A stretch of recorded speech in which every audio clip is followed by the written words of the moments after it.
I'm Holly, and this is the Pirate News Team. Today is September 11th. Today is Patriots Day, when we honor the men and women who lost their lives on September 11th, 2001. Today, during a moment of silence, please join me in honoring 9/11.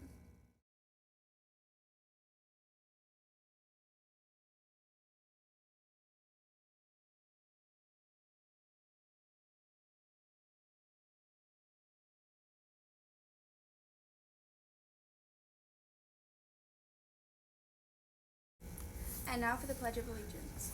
I pledge allegiance to the flag of the United States of America and to the republic for which it stands, one nation under God, indivisible, with liberty and justice for all. Now for today's announcements. Today is cheeseburger or pizza. Monday's lunch is chicken Alfredo or chicken sandwich. When you think about college admissions and job applications, you probably think about the basics like SATs, ACT scores, grades, GPA, essays, and letters of recommendation. While all of those things are undoubtedly important, it's also crucial that you start building your resume. One way to do that is by volunteering. Volunteering can provide you with the competitive edge you need to stand out among other applicants. On September 26th from 10 to noon, we will start our first CHS Day of Service here in the high school atrium. We will have one day of service every month. The success group with the greatest number of days of service this school year will win a field trip in May. Today's game is home. The team is ready to take the field and win in tonight's game. We play Green Forest on home territory. According to one of our players, we are bound and determined to win, and the odds are in our favor.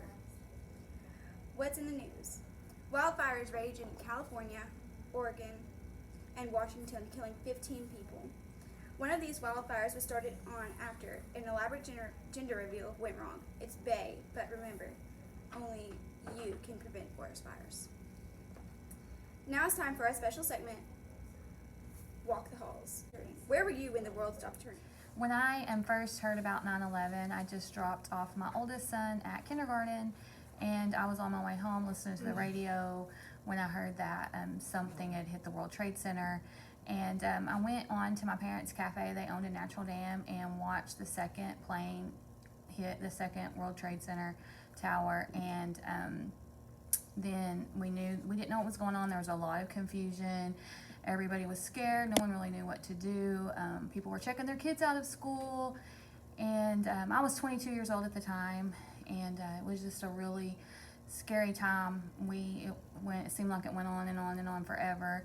And then also at my parents' cafe, we had gas pumps, and everybody just came in and started buying gas. And so we had a huge gas shortage, and they bought all of our gas and everywhere around, and you couldn't get gas for your cars. And that's a big thing that we don't really talk a lot about, was that how we had a lot of shortage on things then too. Alright, so on 9/11, I was at home with my 3-year-old, and so when it came on the news, it was just really kind of devastating. And my oldest daughter was at school, so I kind of scooped up the 3-year-old, and we ran to school and got the other one.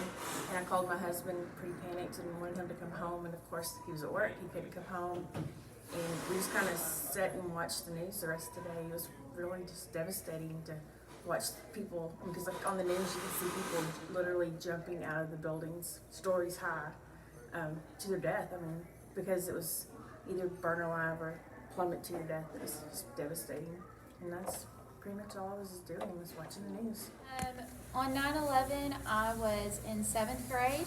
I was sitting in a geography class, and whenever it happened, my teacher turned on the big box screen TV, and we all watched it in just disbelief of what was happening. Thank you for those touching stories. This has been the Pirate News Team. Place to parlay.